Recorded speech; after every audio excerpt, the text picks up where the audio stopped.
325ers, welcome back. We are moving into what is known as the classic period of immigration. It's also known as third wave immigration. Importantly, I would argue that it's also the picture of immigration most of us have in mind when we think of American immigration, right? This is the creation of Ellis Island. This is the stream of immigrants, coming over on steamer ships, landing at Ellis Island, being processed, and then finding a new life in the United States. This is this particular moment in time. And so we're going to look at this kind of a general look at this third wave migration. We're going to focus on the two largest populations coming in at this period, Italians and Eastern Europeans. We're also going to look at the increasing opposition to this immigration, right? This is still on the heels of the Chinese Exclusion Act. And as we mentioned before, exclusion and restriction are going to become the watchwords of American immigration policy. And race and whiteness is going to play an incredibly important role. And what we're going to see in 1921 and then really solidified in 1924 is the end of this third wave of immigration. So essentially about 1880 to about 1924 is our chronology. And in 1924, what's called the century of immigration is going to end. And we're going to see the creation of very stringent quotas and a great decrease in the literal amount of immigrants coming in. So first and foremost, who are the groups coming in? Well, the fact of the matter is that this period in time, everyone is coming in, particularly everyone from throughout Europe. And by that, I mean both North and Western Europe, Southern Europe, as well as Eastern Europe. Remember, 1917, there's an Asiatic barred zone. So you don't have many Asian immigrants coming in. Some Chinese immigrants are still coming in. Many of them, remember, are coming in through the Mexican border, actually. Some try to just come in undocumented, others trying to pass themselves off as Mexican citizens. The Border Patrol, in fact, is going to be largely created as a way to stem Chinese immigration over the Mexican border, which is in kind of direct contrast to what is going on the East Coast, right? When we talk about Italians, when we talk about Eastern Europeans. So between 1880 and 1924, over 4.5 million Italian immigrants are going to immigrate into the United States, and about 90% of those are coming from Southern Italy. Why is this important that they're coming from Southern Italy? Because Southern Italy is a different type of immigration than Italians that have been coming in prior to this period. One, we're going to see just the massive increase in numbers, but also two, many Southern Italians are in fact Catholic. They are generally poorer than their northern neighbors. And so there's going to be this kind of hesitancy about Southern Italian immigration as opposed to, say, Northern Italian immigration. Now, what did Italian immigration look like? What was Italian immigration into the United States? The fact of the matter is that most Italians, in fact, most immigrants during this period, their primary goal was to come to the United States and make money. What you have during this period of time is the price of a steamer ship to come over to the United States is greatly reduced. And in fact, many of these immigrants have the opportunity to come to the United States, work for a couple years, make considerable money, and then move back to their home country, buy land, and build a better life there, which is in fact what many of these immigrants wanted to do, which we'll actually touch upon in a moment. But for those Italians who did stay, right? Primary focus is creating money. Also with Italians, there's a lot of family migration with Italians. A large number of women and children begin to arrive after 1910. So what you have is kind of this initial immigration of young men in 1880 to roughly about 1900. But then after that, we're going to see the real kind of formation of Italian communities and Italian American communities in many of these big cities, right? That's where most of these Italians are going to go. Most of these immigrants are going to go into major industrial cities because that's where the wages are. That's where the money is to be made. And that is where they begin to congregate. New York City, Chicago, Boston, Philadelphia, places such as that. Now, from kind of early on, there's a kind of general negative view of Italian immigrants. One, as I mentioned, they're Catholic. Many of these Southern Italians are Catholic. There is a long connection between Southern Italians and crime. If you think about the mafia, the connection between Italians and crime, there's this sense that Italians are bringing in criminal activities into the United States.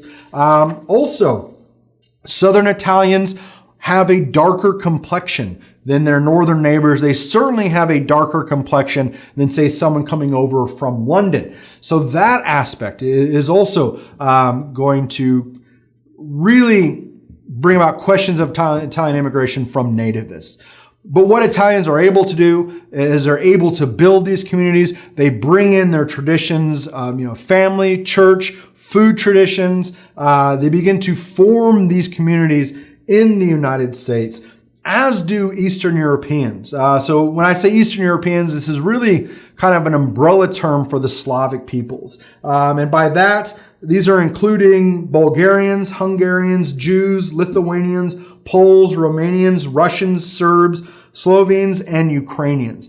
So one, this is a heterogeneous group of people, right? Again, only adding to the diversity that makes up the United States, right? This is where people derive that idea of the melting pot. People coming in from all over Italy, people coming in from all over Eastern Europe are immigrating to the United States, immigrating in massive numbers. You see here for the Slavic peoples, it's about 3.7 million are going to arrive between 1901 and 1910 alone. That's in fact 47% of all immigrants that arrive during that period of time.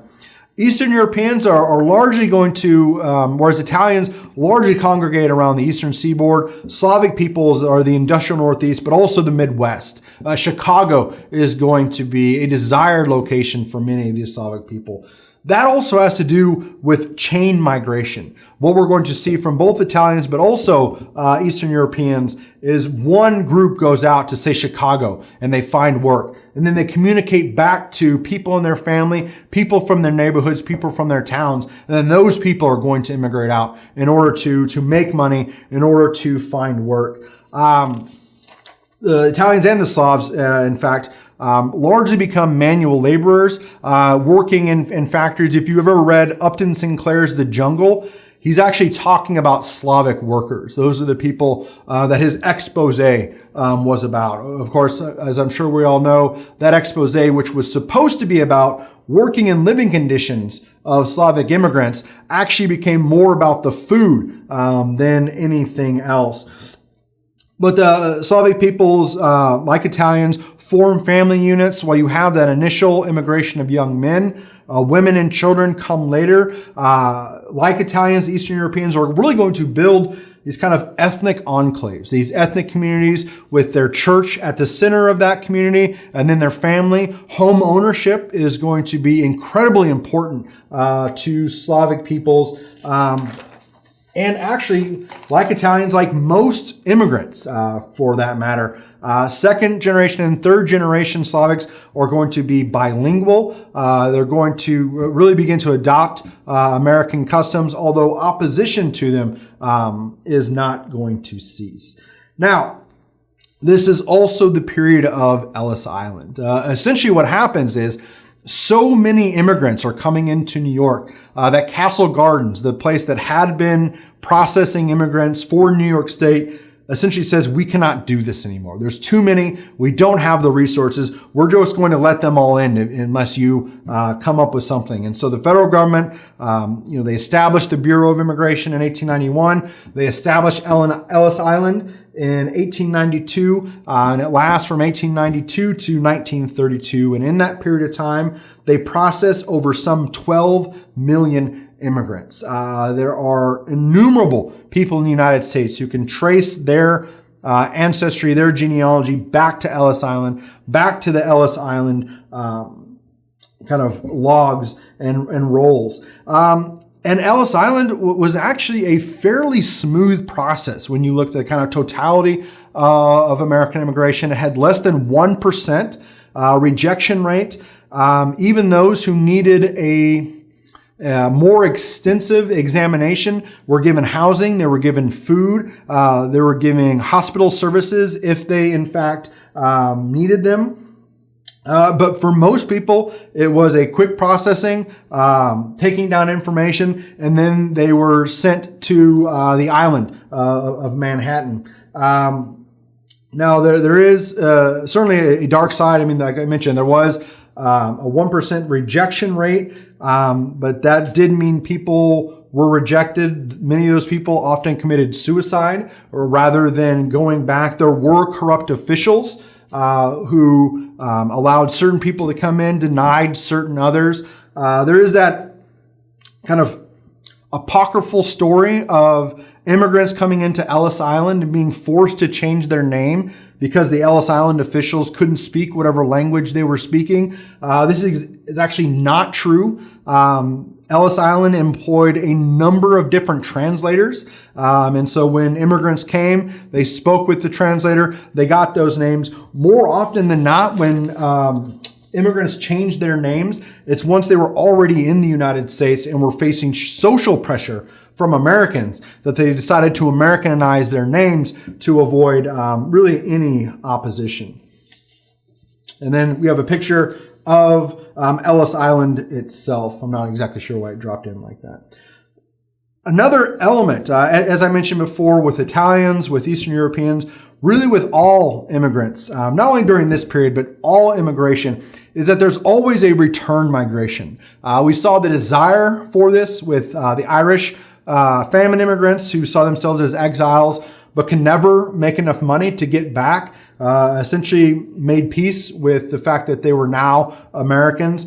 But in this period, with the cost of transportation so low, wages so high, you have a great number of immigrants that actually return back, upwards of 33%, arguably even higher, because the fact of the matter is that U.S. immigration officials didn't keep track of return migration. One, they didn't want to, they didn't feel that they needed to. Also, there's this kind of sense that if someone leaves the United States, they're also rejecting the United States. They don't see the United States as good. And so much of the history of return migration has largely been ignored by immigration scholars.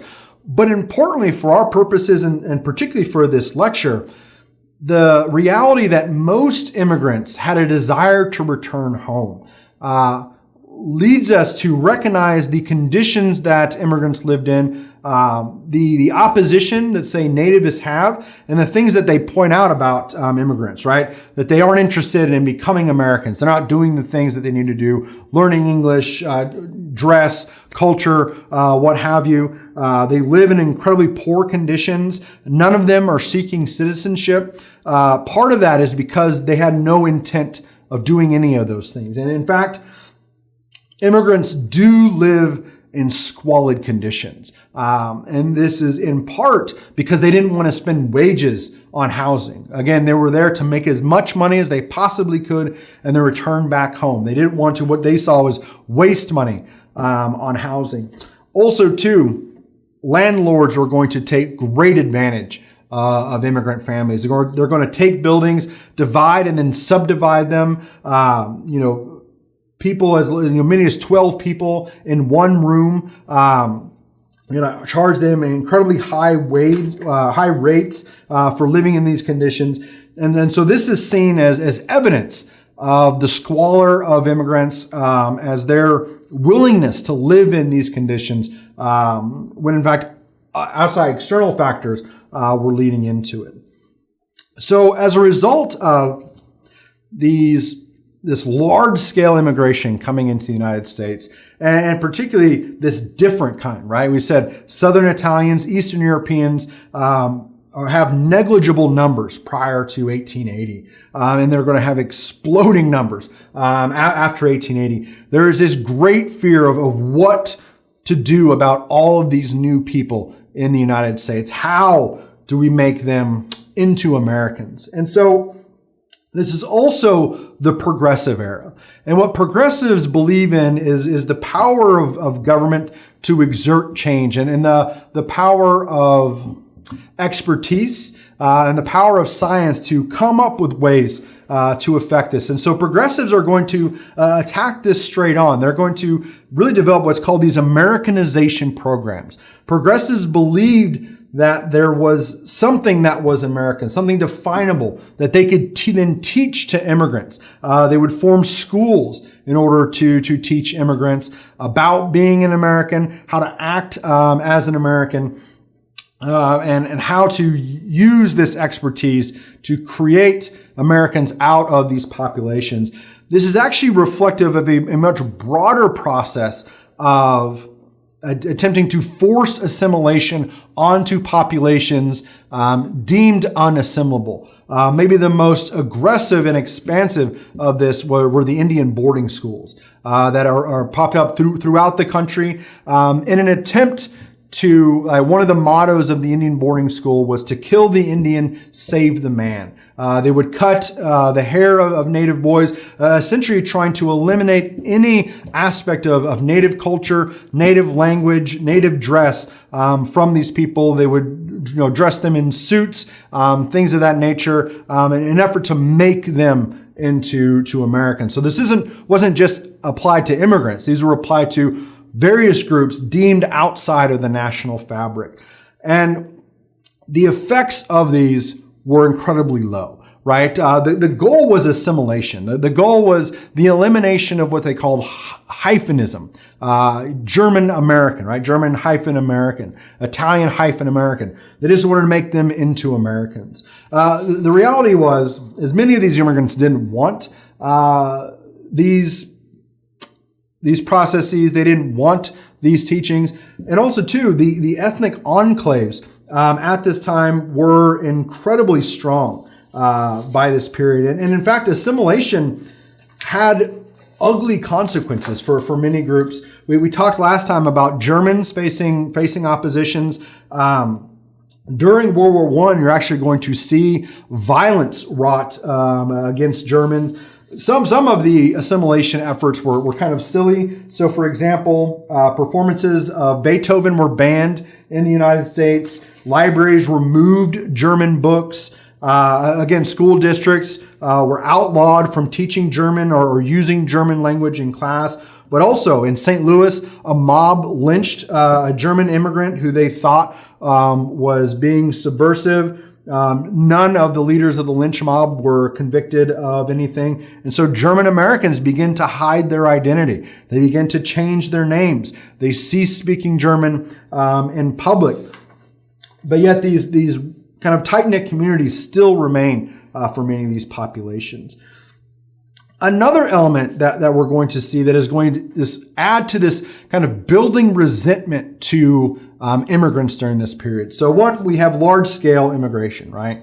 Then we also have these efforts from progressives to try and change those immigrants, and those efforts are largely going to fail. Another element that is going to cause great concern for Americans is the presence of radicalism within these immigrant communities, and particularly within the United States. So we've actually seen from the beginning of the United States this long opposition to radical elements within the country. The French during the quasi-war, the Alien Sedition Acts were a part of this history of opposition. Really going to increase during World War I. You're going to have large-scale labor strikes. You're going to have bombings that are done by radicals. And many of these radicals are, in fact, going to be a part of immigrant groups.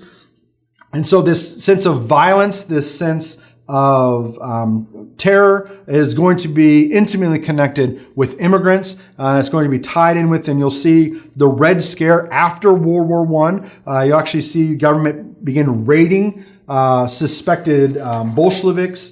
For example, you'll see the increase of labor unions such as the International Workers of the World, the IWW, also known as the Wobblies. And so there is going to be this kind of continually building of opposition. And really what you see is kind of this mass of opposition, rejection of Americanization, return migration, refusal to assimilate in many cases, the threat of radicalism. All of these things are going to be building. And at the same time, you have this thread of expanding racial ideology. And really what you have are the expansive uses of race to restrict American citizens. Connected with this, right, is the Jim Crow South. Roughly by 1900, most African Americans in the South are going to be disenfranchised. They are going to lose the vote through force more than anything else, through lynching campaigns that spread throughout the South, through the terrorism of the Ku Klux Klan, which is also going to rise up once again in the 1920s, for example. And so there's this, again, going to be this reinforced connection between citizenship and race, and specifically citizenship and whiteness. We mentioned scientific racism is gaining more and more credence at this time. Eugenics, this idea that the United States can engineer a greater population, a better population. It's also tied with nativism, right? That there's this native stock that needs to be protected from these foreign elements, and that eugenics can do this. Eugenics, which includes forced abortions for Native women and African American women. You have violations of female bodies of non-white groups during this period. All of this tied in with this new idea of keeping America and protecting the American stock, right? There's one of the more famous books during this period is called The Passing of the Great Race by Madison Grant. And so you see this large connection with trying to stop immigration in order to protect the United States. And that restriction is largely confined within racial elements.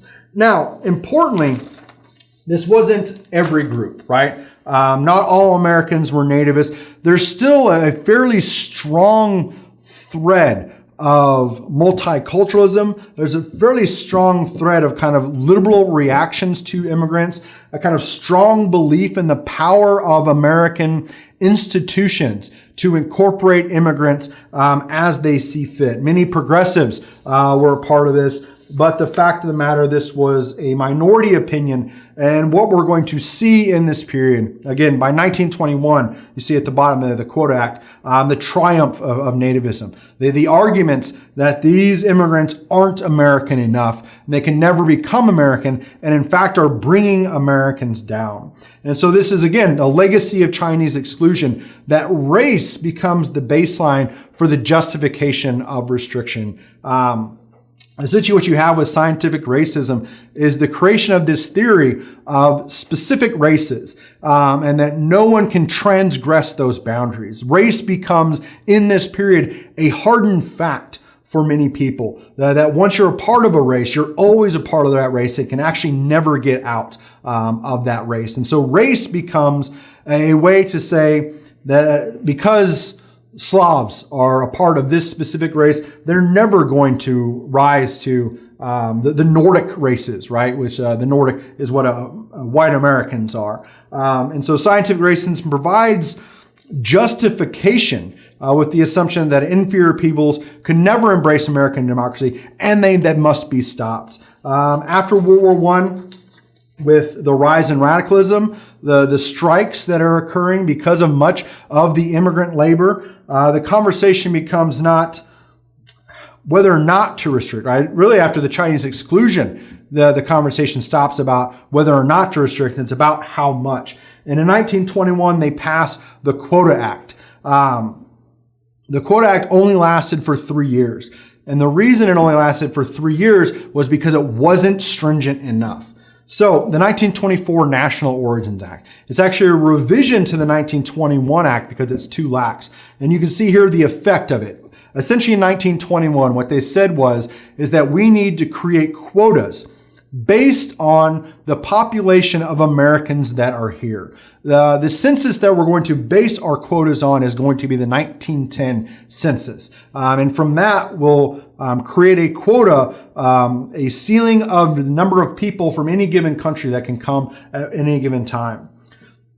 By 1924, really after the 21 Act was passed, they saw that actually didn't affect immigration in the way that they wanted to. And you can see the numbers here.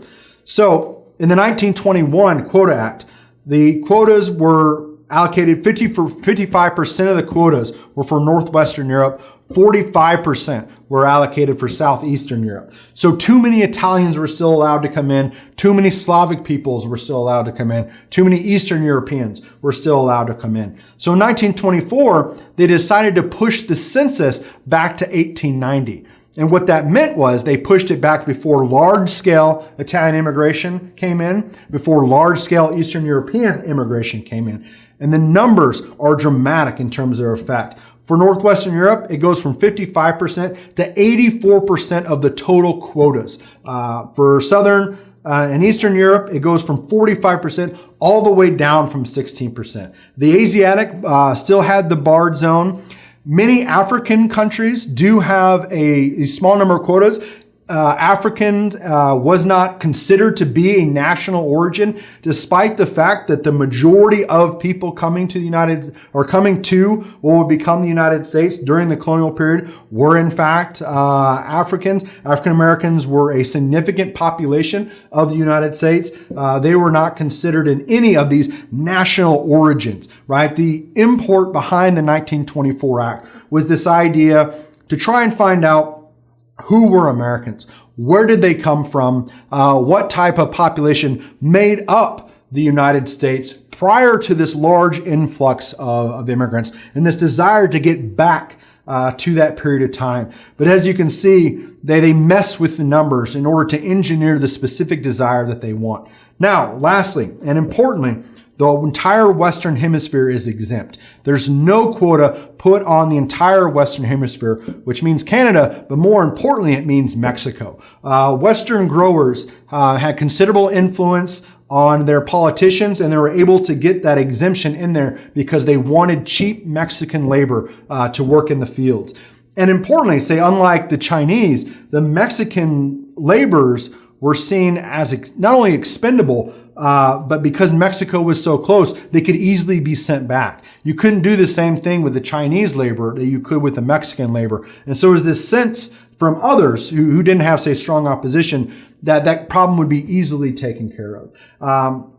And so moving forward, the 1924 Act is really going to set the stage and last until 1965. So this act is going to have a tremendous influence on the United States, but also too, after 1924, restriction is going to be the baseline for all immigration. Whereas with the Exclusion Act, it was targeted at a specific race. In 1924, is going to be targeted at a lot of different races. Race is the baseline for the 24 quotas, and whiteness is going to determine how much of a quota you in fact get. So to wrap all of this up, right?